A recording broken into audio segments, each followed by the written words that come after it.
Hi friends, good morning. आप सभी लोगों का मोस्ट वेलकम है एस बी बेस्ट स्टडी में। हम करवा रहे हैं आपको हिस्ट्री टीचर का यूनिवर्सिटी विड्स। बहुत ज़्यादा इंपॉर्टेंट टॉपिक्स है, इंपॉर्टेंट आपके नोट्स भी हैं जो कि हर एक परीक्षा में पूछे जाते हैं। ग्रेजुएशन में, एमए में, अगर आपका कहीं इंटरव्यू होगा वहाँ पे भी यूनिवर्सिटी विड्स से क्वेश्चन आते हैं। तो बताते हैं यूनिवर्सिटी विड्स होता क्या है। इसमें बहुत सारे लोग, महान ग्रुप आए हैं, कब से ये स्टार्ट हुआ है उसके बारे में बताएंगे। वीडियो को अब एंटर देखिएगा, हर कोई बहुत आसान पूर्वक आपको समझ में आ जाएगा यूनिवर्सिटी विड्स के बारे में। आइए वीडियो स्टार्ट करते हैं। University wits were a group of late 16 century. ये ग्रुप है अंतिम 16 सेंचुरी का, मतलब लेट मतलब हो गया 16 सेंचुरी के लगभग। इंग्लिश प्लेराइट, इंग्लिश के कुछ नाटककार आए who were educated at the universities, और वो शिक्षित थे यूनिवर्सिटीज में। वो कहाँ से आए थे? ऑक्सफोर्ड और कैम्ब्रिज से। कुछ आए थे ऑक्सफोर्ड से फ्रेंड्स, कुछ आए थे कैम्ब्रिज से, जो अच्छे खासा एक शिक्षा ग्रहण करके यहाँ पे आए हुए थे। उन लोग क्या थे? यूनिवर्सिटी विड्स कहलाए। आइए कुछ आगे और भी देखते हैं।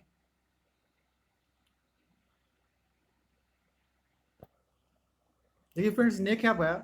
The name university wits given by George Saintsbury. जो नेम है यूनिवर्सिटी विट्स का, वो दिया गया है जॉर्ज सेंट्सबरी के द्वारा दिया गया था to a group of Elizabethan प्लेराइट्स।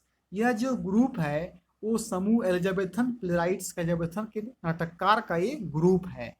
And pamphlet and pamphleteers. देखिए पैम्फलिटस एक नया वर्ड है, इसका मतलब होता है पुस्तिका लेखक। They introduce romantic drama. इसमें इंट्रोड्यूस किया गया रोमांटिक ड्रामा को इनटू इंग्लिश थिएटर। जो इंग्लिश एक थिएटर में है उनको यहाँ पे क्या किया गया? इंट्रोड्यूस्ड किया गया है। आइए अब हम लोग समझेंगे यूनिवर्सिटी विट्स में कौन कौन लोग आए हुए हैं और अच्छा खासा वर्क किए हैं। आइए हम आगे बढ़ते हैं। देखिए फ्रेंड्स, यूनिवर्सिटी विट्स में कौन कौन है। नंबर फर्स्ट देखिए आपके हैं जॉर्ज पीले। यूनिवर्सिटी विट्स की जो मेन जो है आपके ऑथर राइटर हैं एलिजाबेथन पीरियड्स के, सबसे फर्स्ट आपके हैं जॉर्ज पीले। नंबर टू है देखिए रॉबर्ट ग्रीन। नंबर थर्ड देखिए आपके थॉमस नास। नंबर देखिए आपके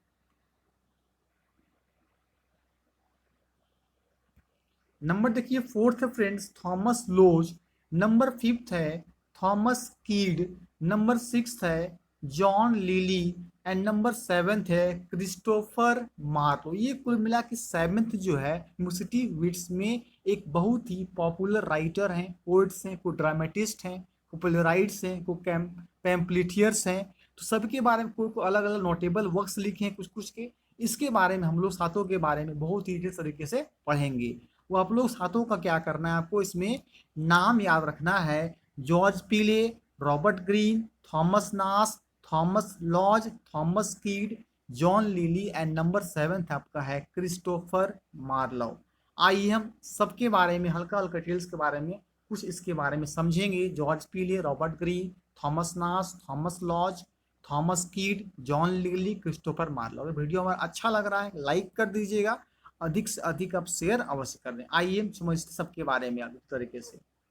सबसे पहले देखिए फर्स्ट समझेंगे हम लोग फ्रेंड्स जॉर्ज पीले के बारे में। जॉर्ज पीले, इनका बॉर्न 25 जुलाई 1556 को हुआ था। मीन्स जॉर्ज पीले का जन्म 25 जुलाई 1556 ईस्वी को हुआ था। He was an English translator. ये क्या थे? इंग्लिश के एक ट्रांसलेटर थे, ट्रांसलेट करने का काम करते थे। पोएट, एक कवि थे। एंड ड्रामेटिस्ट, मतलब एक ड्रामा के रूप में भी काम करते थे। Who is most noted for his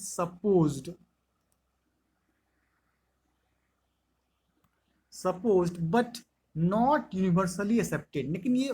लेकिन कोई तरह जरूरी नहीं कि यूनिवर्सली से एक्सेप्ट स्वीकार थे उस चीज से। कोलाबोरेशन मतलब होता है उसको सहयोग करना। विलियम शेक्सपियर के साथ अपनी किसी भी चीज को वो सहयोग करने का काम करते थे आपके जॉर्ज पीले। आइए देखिए इनका नोटेबल वर्क्स है जॉर्ज पीले का। नोटेबल वर्क्स देखिए क्या है, नोटेबल वर्क्स इनका है द अरेंजमेंट ऑफ पेरिस। इनका एक नोटेबल वर्क्स है, बहुत ही अच्छा एक वर्क क्या चीज को लिखे हैं, किनके द्वारा लिखा गया है, तो जॉर्ज पीले जी के द्वारा लिखा गया है। इनका नोटेबल वर्क्स है द अरेंजमेंट ऑफ पेरिस। आइए फ्रेंड्स आगे समझते हैं नेक्स्ट आपके जो है उनके बारे में समझेंगे। नेक्स्ट देखिए आपका है रॉबर्ट ग्रीन के बारे में। आइए पढ़ेंगे हम लोग रॉबर्ट ग्रीन के बारे में। देखिएगा Robert Greene is an American author. Robert Greene जो है कहाँ के ऑथर हैं, लेखक हैं, अमेरिका के एक लेखक हैं। Non for his books on strategy, इनकी किताब को जाना जाता है स्ट्रेटेजी के रूप में, पावर एंड सेडुक्शन के रूप में, सीडक्शन के रूप में। स्ट्रेटेजी मतलब जाना जाता है अच्छा खासा इनको हो, पावर शक्ति के रूप में, एंड सेडक्शन के रूप में इनका जाना जाता है रॉबर्ट ग्रीन का। He was written 6 international best sellers. ये जो है 6 इंटरनेशनल बेस्ट सेलर्स को लिखे थे, उनमें से कुछ का नेम है, आइए बताते हैं उसका। देखिए इनका नेक्स्ट हम बहुत इंपॉर्टेंट देखिए आपका नेम है द 48 लॉज ऑफ पावर।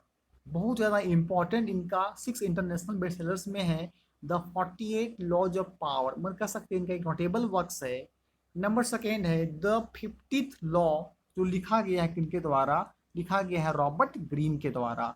और देखिए ये है मास्टरी एंड मोर, और भी बहुत सारा कुछ लिखे हैं रॉबर्ट ग्रीन हमारे। आइए अब आते हैं नेक्स्ट आपके यूनिवर्सिटी बिट्स के जो है हमारे पोएट ऑथर में जाने माने हैं, आइए उसके बारे में हम लोग पढ़ेंगे। तो रॉबर्ट ग्रीन के बाद देखिए हम लोग पढ़ेंगे उनका नेम देखिए आपका है थॉमस नास। आइए फ्रेंड्स अब पढ़ेंगे हम लोग थॉमस नास के बारे में। देखिए इनका जन्म नवंबर 1567 में हुआ था। थॉमस नास जी का जन्म नवंबर 1567 में हुआ था। थॉमस नास वाज एन एलिजाबेथन प्लेराइट। ये क्या थे, एलिजाबेथन के प्लेराइट, नाटककार थे, पोएट थे, कवि थे, सटेराइस्ट थे, मतलब होता है मजाकियापन करना, एंड अ सिग्निफिकेंट पैम्पलिटियर्स, और बहुत ही महत्वपूर्ण पुस्तिका के एक लेखक भी थे। He is non for his novel, इनको नॉवेल से जाना जाता है।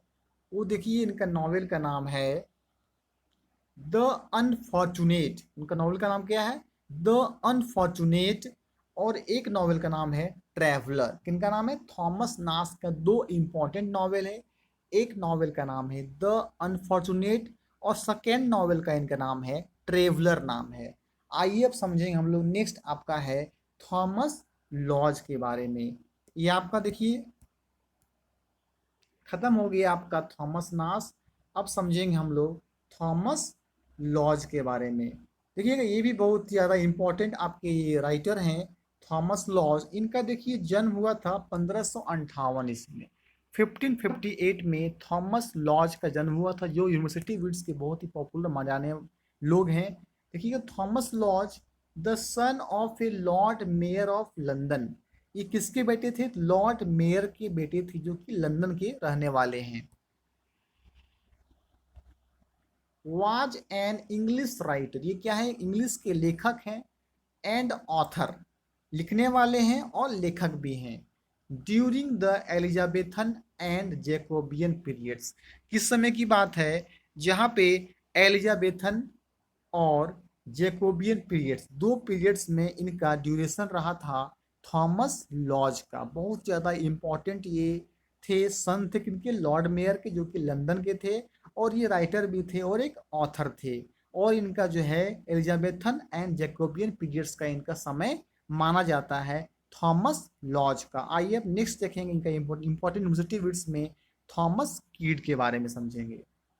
आइए फ्रेंड्स देखिएगा आपका है थॉमस कीड।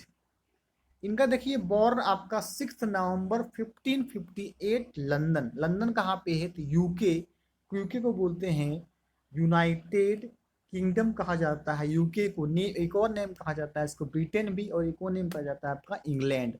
थॉमस किड का जन्म 6 नवंबर 1558 ईस्वी को लंदन में हुआ था। थॉमस कीट was an English playwright. Thomas कीट भी क्या है, एक इंग्लिश प्लेराइट, इंग्लिश के नाटककार थे।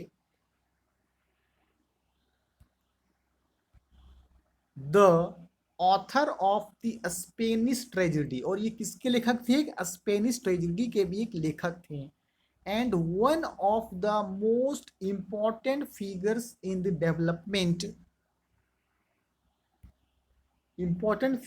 Development of Elizabethan drama. और इनमें से बहुत ज़्यादा इंपॉर्टेंट एक फिगर दिखाया गया है एलिजाबेथन ड्रामा में। मतलब कहने का मतलब ये है कि थॉमस कीड भी बहुत जाने माने एक इंग्लिश प्लेराइट थे, और खासकर ये स्पेनिश ट्रेजेडी भी ये किया करते थे। और वन ऑफ द क्या है, एक मोस्ट इंपॉर्टेंट फिगर्स था इनका डेवलपमेंट, किसी चीज को विकास करने के लिए एलिजाबेथन ड्रामा में। ये भी क्या है कि बहुत ज़्यादा इंपॉर्टेंट रखा जाता है आपको यूनिवर्सिटी विट्स में थॉमस कीड को। बिल्कुल आप याद रखिएगा, यूनिवर्सिटी विट्स जो है लेट 16वीं सेंचुरी में आया था, प्लेराइट से, एक पैम्फलेटियर्स है, और इनको देने का काम कौन किए हैं, सबसे पहले इनको देने का काम किए हैं कौन, तो जॉर्ज सेंट्सबरी के द्वारा दिया गया था एलिजाबेथन प्लेराइट्स में। और ये 7 यूनिवर्सिटी विट्स में कितने लोग रहते हैं, तो कुल मिला के 7 राइटर ऑथर हैं, प्लेराइट भी हैं, पोएट भी हैं, ड्रामेटिस्ट भी हैं। आइए 2 बच गए हैं और भी है, उसके बारे में कुछ हम लोग जान जाएंगे, जॉन लिली और क्रिस्टोफर मार्लो के बारे में। आइए फ्रेंड्स देखिए, अब आनेंगे हम लोग जॉन लिली के बारे में। देखिए John lily was an English writer. John lily क्या है, एक इंग्लिश राइटर, इंग्लिश के लेखक थे, पोएट एक कवि थे, ड्रामेटिस्ट मतलब एक नाटककार भी थे, एंड कर्टियर मतलब कोई वर्क करने के लिए भी वो जाने जाते हैं। Best known during his lifetime for his book, इनका एक बुक था यूफस, ये पूरे लाइफ टाइम के दौरान जाने जाते हैं, बहुत ही बेस्ट नोन, बहुत जाने माने प्रसिद्ध, ये पॉपुलर एक क्या थे, राइटर थे, पोइट थे और ड्रामेटिस्ट थे और कर्टियर थे, मतलब कि दरबारी के लोग को जाने का काम करते थे। Best known during his lifetime for his book Euphues, एक इनका बहुत ही लंबे समय तक लाइफ टाइम जिंदगी भर था, किताब थी इनका यूफस द एनाटॉमी ऑफ वीट। एक और नोटेबल वर्क से बुक का नाम है, उनका नाम है द एनाटॉमी ऑफ वीट, जो कि 1578 ईस्वी में इस बुक को लिखा गया था। बहुत ही पॉपुलर एक राइटर हैं, पोएट ड्रामेटिस्ट हैं हमारे जॉन लिली जी। तो बहुत याद रखना है आपको, ये कैसे इंग्लिश राइटर हैं जो कि poet dramatist and courtier best known जाने जाते हैं लाइफ टाइम के लिए। आइए एक और आपके मेन इंपॉर्टेंट आपका यूनिवर्सिटी विट्स में है, उनका नाम है क्रिस्टोफर मार्लो। आइए हम समझेंगे लास्ट आपका जो है क्रिस्टोफर मार्लो के बारे में। देखिए बॉर्न इनका 6 फरवरी 1564 को, क्रिस्टोफर मार्लो का जन्म 6 फरवरी 1564 ईस्वी को कैंटरबरी यूके, यूके मतलब हो गया बताएं अभी आप, यूनाइटेड किंगडम मतलब इंग्लैंड आने की, ब्रिटेन में इनका जन्म 6 फरवरी 1564 ईस्वी को क्रिस्टोफर मार्लो का जन्म हुआ था, कैंटरबरी प्लेस में यानी स्थान में। Christopher Marlowe also known as Kit Marlowe, Christopher Marlowe को जाना जाता है कीट मार्लो के नाम से भी जाना जाता है क्रिस्टोफर मार्लो को। यानी friends was an English playwright, ये क्या थे, इंग्लिश के प्लेराइट थे, इंग्लिश के एक नाटककार थे, पोएट एक कवि थे, translation of the Elizabethan era, और क्या करते थे, ट्रांसलेशन का भी काम किया करते थे एलिजाबेथन एरा में। तो ये बहुत ही इंपॉर्टेंट एक क्या है, पोइट है, नाटककार है, जो कि इंग्लिश के जो हैं बहुत ज़्यादा पॉपुलर हैं यूनिवर्सिटी विट्स में। कुल मिला के 7 यूनिवर्सिटी विट्स में आए हैं, आपको बढ़िया तरीके से इसको याद रखना है, डिटेल्स में बता दिए। आइए देखिए इनका डैड यानी कि मृत्यु जो है क्रिस्टोफर मार्लो का 30 मई 1593 को, 30 मई 1593 में क्रिस्टोफर मार्लो का डाइड हो गया था। तो इतना कुछ जानकारी मिल जाती है आपको यूनिवर्सिटी विट्स से। कहीं भी अगर क्वेश्चन आता है कितने राइटर थे, यूनिवर्सिटी विट्स कब आया, लेट 16वीं सेंचुरी में आया था, इनका मेन देने वाले कौन थे, तो आपके मेन देने वाले जो थे उनका नाम क्या बताया, देखिए आपका जॉर्ज सेंट्सबरी के द्वारा, एलिजाबेथन प्लेराइट्स एंड पैम्फलीथियर्स के द्वारा दिया गया था। तो बहुत ज़्यादा ये इम्पोर्टेंट आपका रोमांटिक ड्रामा के रूप में उभरता है इंग्लिश थिएटर भी था आपका यूनिवर्सिटी विट्स में। तो ये 7 जानना है, मेन आपका राइटर, ऑथर और एक क्या है, प्ले राइट है। वीडियो अच्छा लगा अभी तक लाइक नहीं किए हैं, इसको लाइक कर दीजिए और अधिक से अधिक क्या करें, इसको आप शेयर कर दें ताकि और भी लोगों को इस तरीके से इसके बारे में जानकारी मिल सके। जितने भी हम करवाएं हैं आपको ऑल भी यूनिवर्सिटी विट्स में, और चैनल फर्स्ट टाइम सब्सक्राइब करके बेल आइकन को अवश्य प्रेस कर दें। बहुत सारा हम स्टोरी लेके आएंगे आपके लिए, नोट्स लेके आएंगे, चाहे कोई भी एग्जाम में आप दीजिएगा वहाँ आपको इसके इंग्लिश में कोई भी क्वेश्चन आए तो वहाँ पे आप जवाब दे सकेंगे। वीडियो को लास्ट तक वॉच करने के लिए आपको थैंक यू।